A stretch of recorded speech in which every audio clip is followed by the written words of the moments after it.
Hello and welcome to Unboxed, the podcast that dives deep into the world of custom packaging and innovative brand experiences.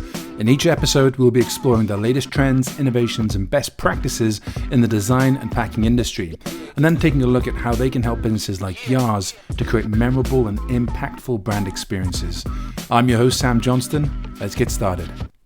Welcome to Unboxed, the show that dives deep into the world of custom packaging and innovative brand experiences. In each episode, we'll be exploring the latest trends, innovations, and best practices in the design and packaging industry, and how they can be helping businesses like yours to create memorable and impactful brand experiences. I'm your host, Sam Johnston, and in this episode, we'll be talking to Vicki Strull, a professor at Tulane University, board member of Good in Atlanta, an all-around design strategist, brand visionary, leading the market in her field, and we're very excited to have you on the show. Thanks so much for being with us, Vicki. Oh, thank you so much for having me. Yeah, we're really excited. Yeah, I will say that I know that you pulled that stuff off of LinkedIn. My real day job, like my real job, is actually designer, packaging designer, brand strategist. And then the university gig is a side gig. I'm an adjunct. Nice. That's the other is my nonprofit one. So she's active in the industry and the market and keeping everything sharp. That's awesome. Yes. Well, as always on this show, we've got a set of 5 questions that we'll run through. I'll let the listener know what those are going to be in a second. So if you want to jump to any of those specific questions, they'll be chaptered here. And I know that some of our listeners here like to jump between episodes and get that hot take on that specific question from different people. So the first question will be what inspired our guests today to get into their industry, and how do they get involved basically in that industry to begin with. The second one will be around their in their experience, how does custom packaging and brand experiences contribute to creating loyal customer bases? Maybe we'll talk through some examples of some strategies that they've seen of organizations doing that. We'll talk through any success stories or case studies of businesses that are out there doing things in the wild that are doing amazing things. Then what are some of the biggest challenges or roadblocks that businesses like you listening may face when it comes to packaging, branding, or these extended brand experiences that we're talking about? And how might you overcome those today? And then the last one, we'll get at the crystal ball. We'll take a look and see at the future here of custom packaging and branding and how that's going to evolve over the next 5 to 10 years. And what could you as a listener be doing today to stay ahead of that curve?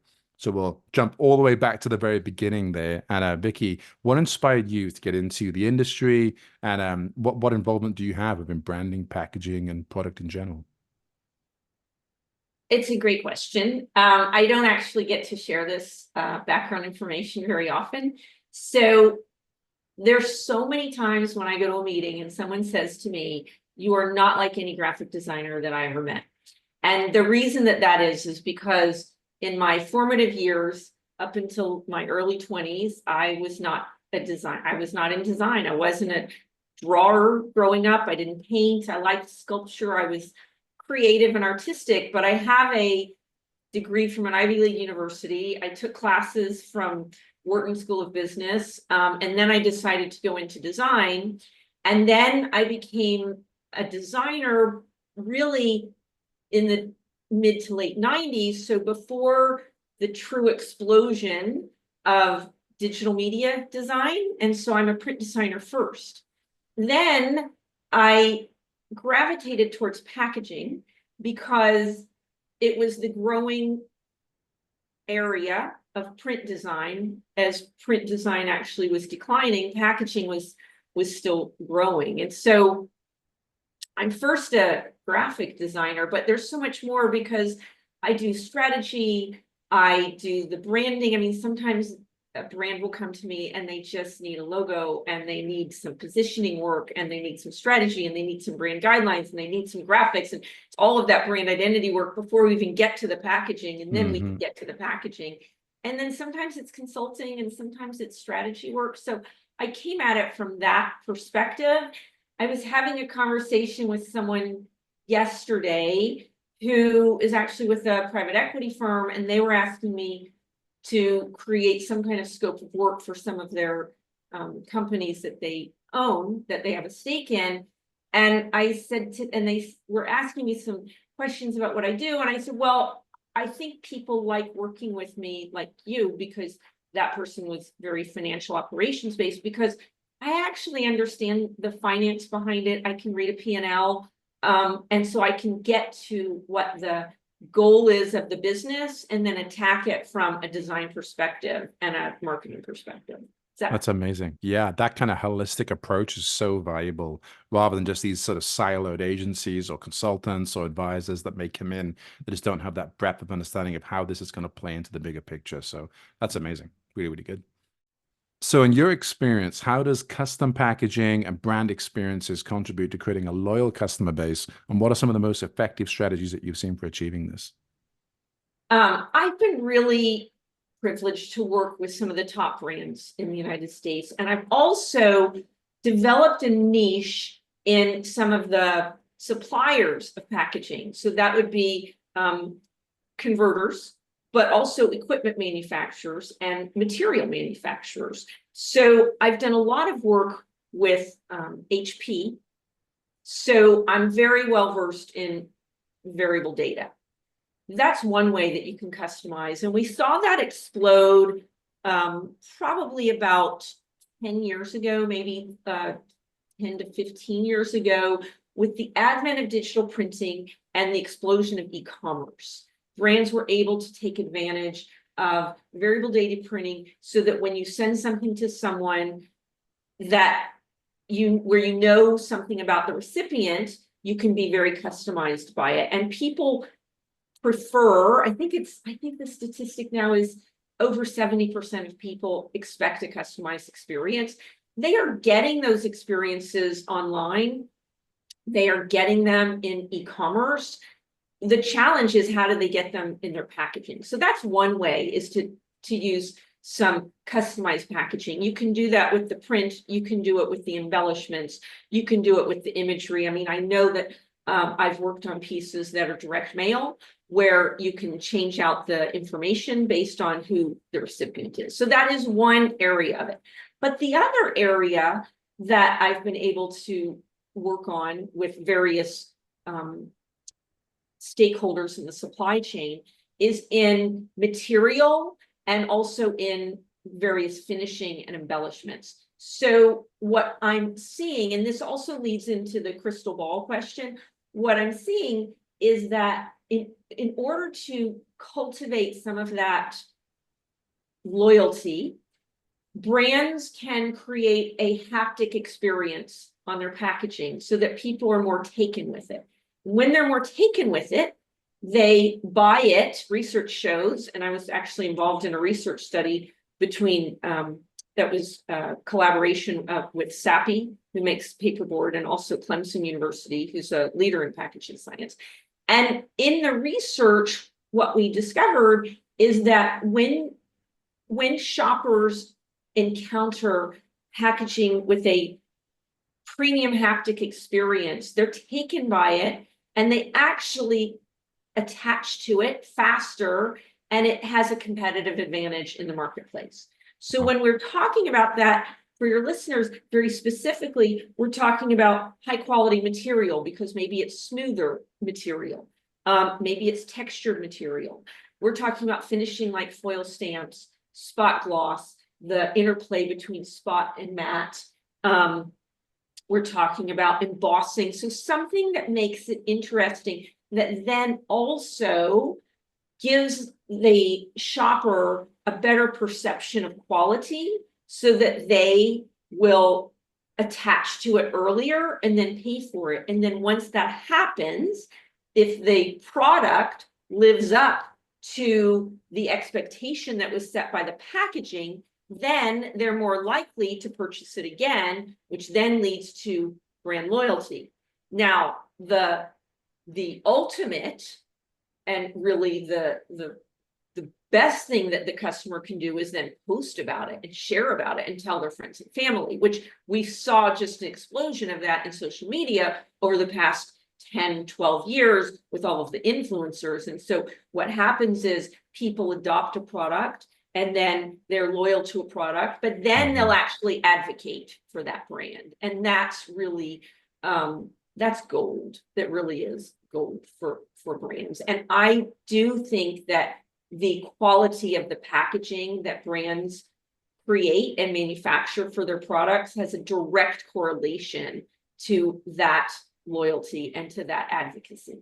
That's fantastic. I mean, that there's enough bites in that piece alone to make the entire podcast very, very valuable to everyone listening. So Oh, good. I think what would be amazing is to jump onto our next question here, where we actually look at maybe some of the case studies or some examples where you've seen these out in the wild, or maybe you've worked on these different projects of companies that are doing this really, really well. Do you have any examples of that?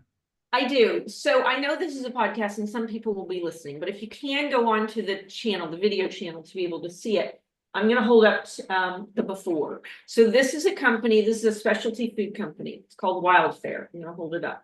Okay. So while I hold it up, I'm going to tell you just a little bit about it, and then I'm going to put it down because my arm will get tired. This company came to me and the CEO came to me and said, our product is not selling. Is there anything you can do to help us? And I said, well, tell me a little bit about your product. They said, well, it's a premium product. And I said, really? It's a premium product. And by the way, this is olive oil. This olive oil is half a liter. It's 500 ml. And I said, okay, well, how much does it sell for? And at the time it was selling for, I think, $29, maybe $25. But I'm going to hold it up again for anybody who's watching. This does not look like a premium product. The second thing that I asked them was, well, tell me, who is your audience? And they had defined their audience as young millennials, like this was a couple of years ago. This was some Gen Z, so people that were basically 20 to 40. So I said, okay, let me do a little research. So I did some research, and I really don't like to disrespect other agencies. So I'm certainly not going to tell you the agency that designed this.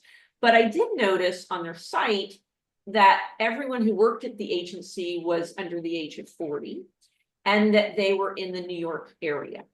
Well, I don't know about you, but any 25-year-old that I know, including myself when I was 25, I was not buying $25 bottles of olive oil. I mean, I was still eating pasta 5 days a week because it's so cheap, right? So I couldn't figure out their model with the audience. Mm-hmm. And then I looked at some of the work that the agency had done, and then I came back to my client, the CEO, and I asked him, at some point, was this going to be sold direct to consumer instead of on a shelf? And he said, yes, initially it was going to be direct to consumer. And I said, okay, so that explains a lot. Now I have 3 pieces of information. And what I also noticed on that agency is that they had designed some beautiful packaging, but all of it was direct to consumer.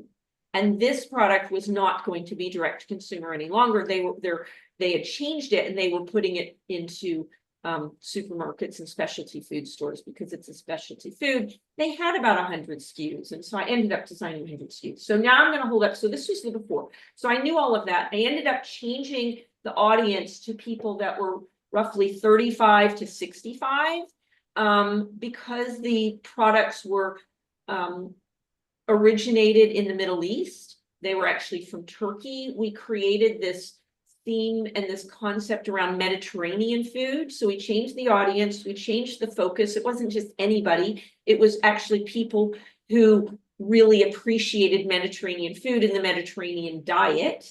And we knew that now it needed to have shelf appeal. So those are the different things that I changed. And I also knew that it was premium. And I told them this definitely is not premium. And I showed this to several people just in my own circles. And anecdotally, one person even said, this looks like what I could get in the checkout line at TJ Maxx. So that's not a good thing. Mm-hmm. So I ended up changing it. And so we changed it and we used some metallics. This is the after.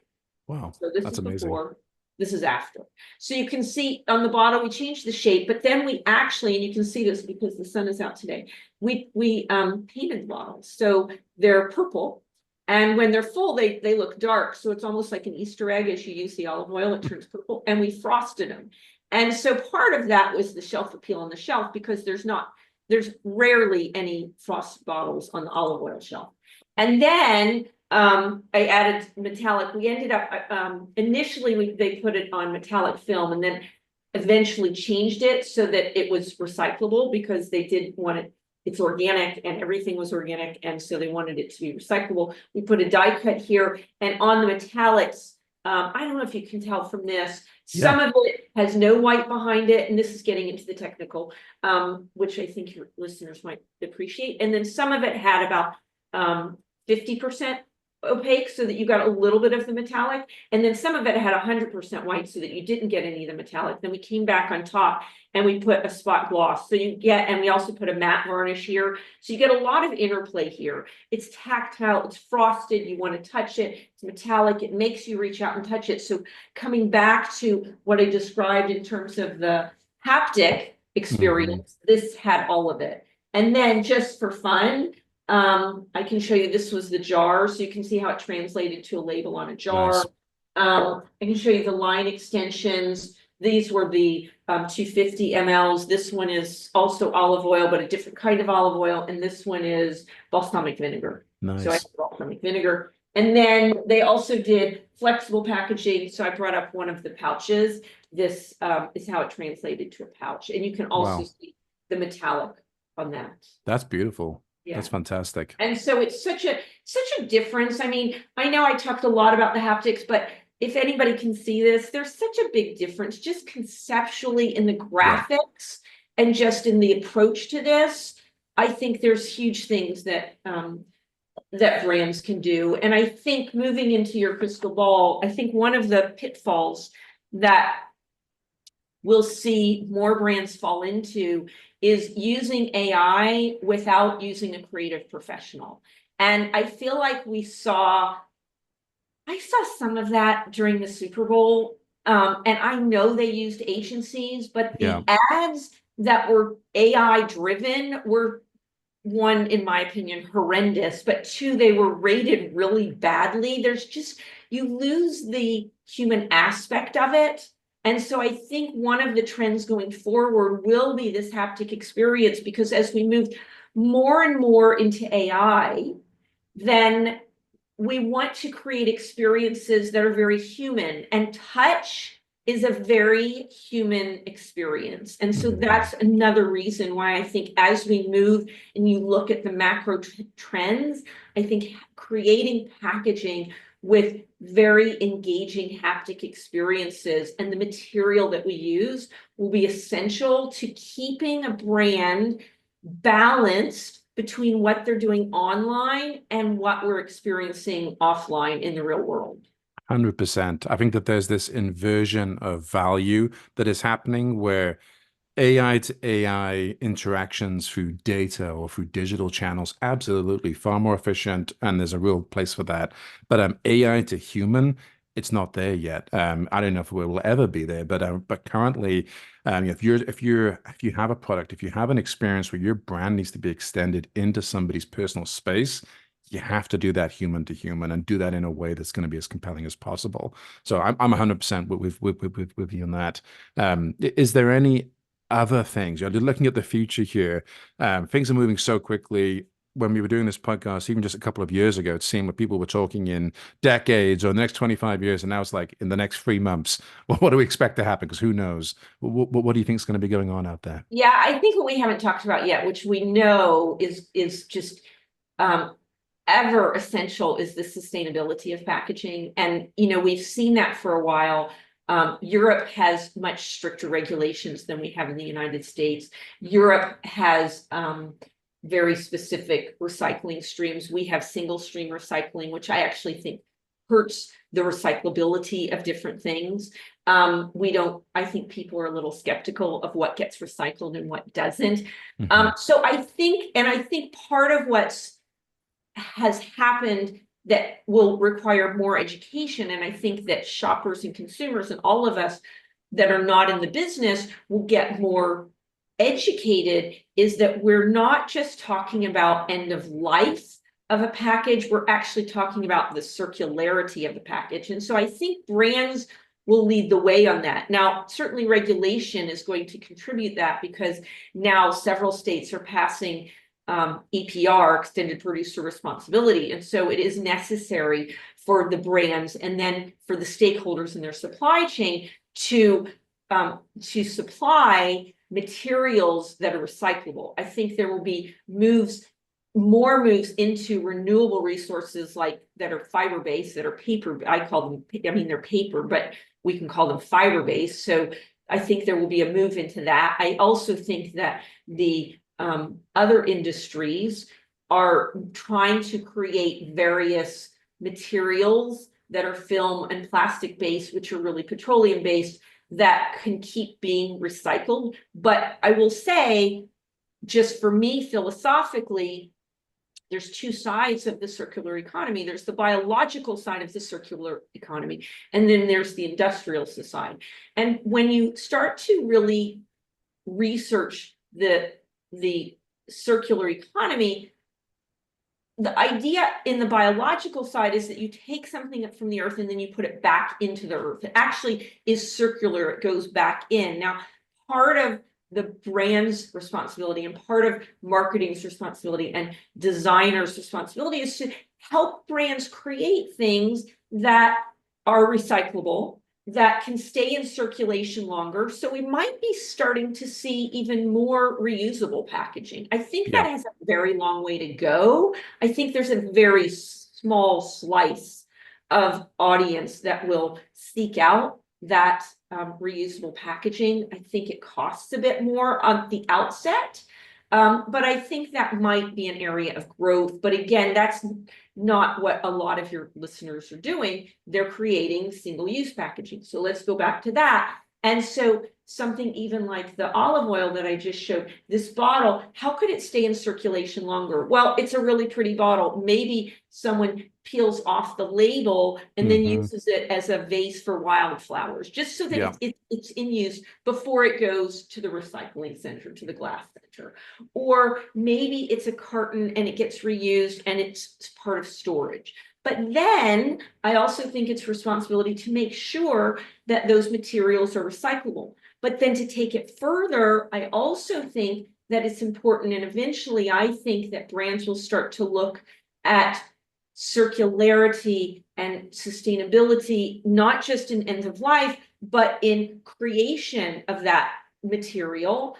And scope 2, how much transportation, what's the energy, was it renewable energy, all of those kinds of things will go into it. And then I think they will be measured by that with various regulations. And as partisan as our country is, I think some of that regulation, I think, is still going to occur regardless, because there's so much stuff, right? Landfills are filling up. There's a lot of stuff. And by consumer is, by its very innate nature, it is consuming and it is not good for the environment. That's just what the Industrial Revolution is. That's so good. Well, we've got some absolute gold here, Vicki. So thank you so much for giving us the time. If people wanted to kind of follow on with your journey, wanted to reach out, what's the best way for them to stay in touch? They can stay in touch. They can reach out to me on LinkedIn. I post every single day. Nice. So follow me or reach out to me. Just DM me on LinkedIn. My channel is Vicki Strull. I'm the only Vicki Strull in the world. You'll probably put a link to it, but it's VICKISTRULL. You can also go to my website and reach out to me there. You can see the types of different packaging that I'm doing. I also write a column in Labels and Labeling. That magazine comes out quarterly, so they can find me there. I think I'm pretty out there, because I love, I don't know if you can tell, but I do love what I do. That's amazing. It comes across. That's awesome. Yeah. Well, thank you so much for being a guest on the show today. That's it for this episode of Unboxed. If you've enjoyed this episode as a listener, be sure to subscribe to the show. Leave us a review wherever you're listening to this. It means a lot to us and all the algorithm robot overlords that run things. If you have any questions, comments, or suggestions of future episodes, you can reach us at hello@merchantboxes.com. And until next time, keep thinking outside the box and creating unforgettable brand experiences. Thanks. Thank you. Thank you for listening to today's episode. It was sponsored by Merchant Boxes. Merchant Boxes provide custom packaging to large businesses and small creators that customers love. If you are looking for award-winning custom package designs that make your business and products stand out from the competition, click the link in the show notes to find out more.